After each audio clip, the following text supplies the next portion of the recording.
This tool shows size in millimeter when the document units are inches, and in inches when document units are millimeter.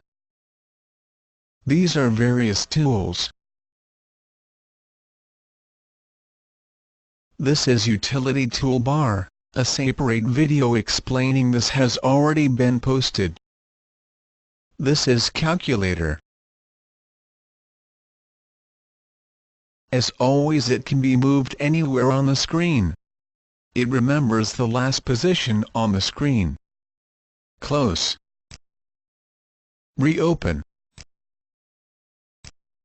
Move where it does not obstruct the drawing area. Select Object.